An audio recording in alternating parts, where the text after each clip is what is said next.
So hello everyone and welcome back down to the plot.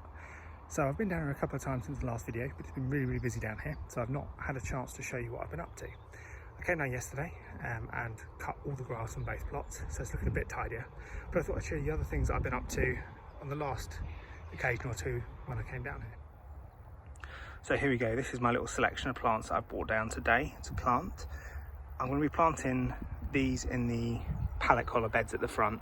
The big problem I've had this year is not having enough beds open ready to plant stuff in, and I've kind of got a bit behind with that really over the course of the year. So the plan today is to open up a few more beds and get them ready for next year.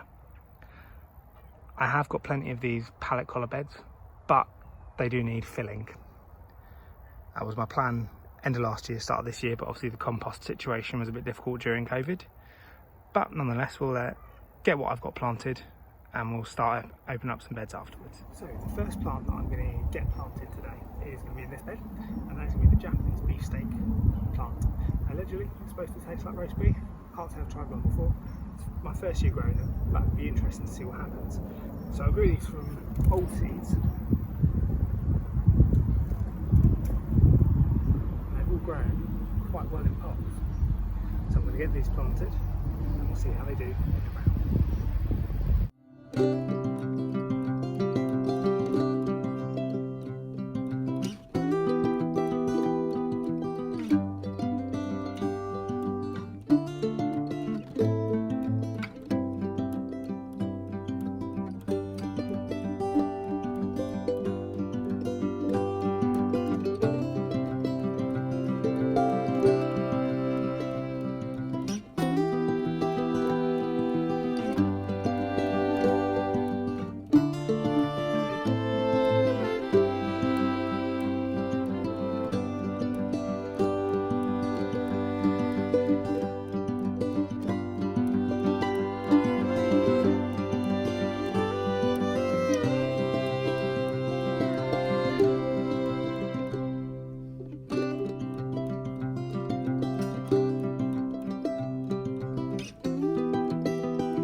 I'll have to do with these as well, is just stake them out because they are, as you can see,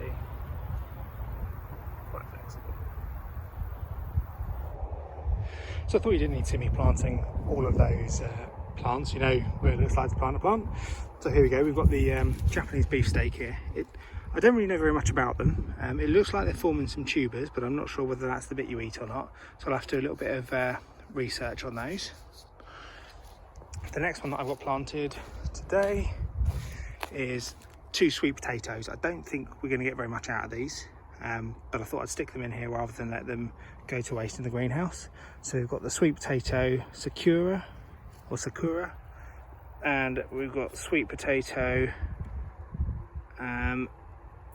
Murasaki. So we're doing well in the greenhouse, but we'll see how well they do out here now that they've got a chance to form some tubers. And then I've had to kind of squeeze my butternut squash and marrow into this bed with the pumpkin. So I don't think any of these are going to do particularly well. I think we're getting to the end of their season. Although that said, we have got some flowers forming on some of these. It looks like the pumpkin is probably not going to do very well at all. It's very thin and spindly. But we've got 3 butternut squashes, which have started forming flowers. And then we've got this marrow. So we'll see how they do. I don't expect much out of them, but we'll see. So we might be having a slight change of plan. As you can see up above me, it is looking rather grey and horrible, and it's starting to spit with rain a little bit.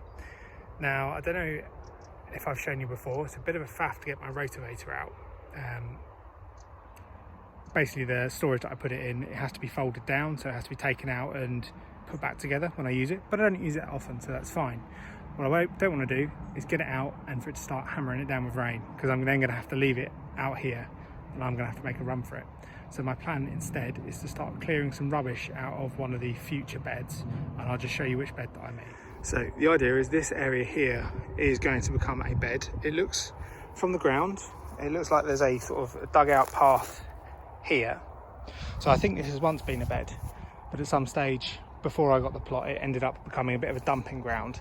Admittedly, the pallet collars are mine, but there's lots of bamboo canes and bits of wood and things like that. So I'm going to start clearing that off. It then means that actually if the weather clears, I can then get the rotavator out. And my plan is probably not to dig this one out today, because I need to come down with the lawnmower on this one again before I rotovate. This area here, which you can kind of see marked out, is going to be a raspberry bed.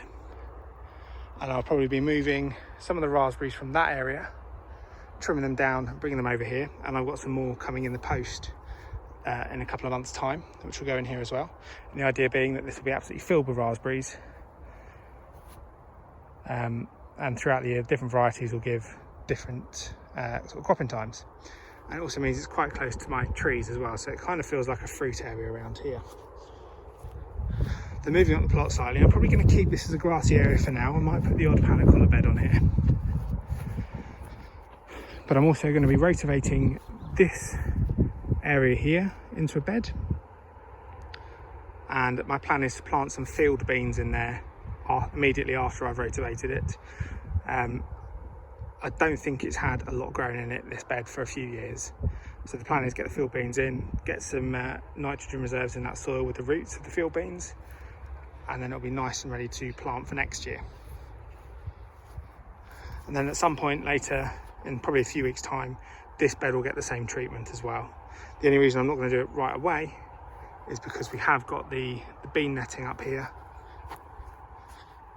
and we have got plenty of runner beans coming up on this plant as well. So it'll be when those start dying off.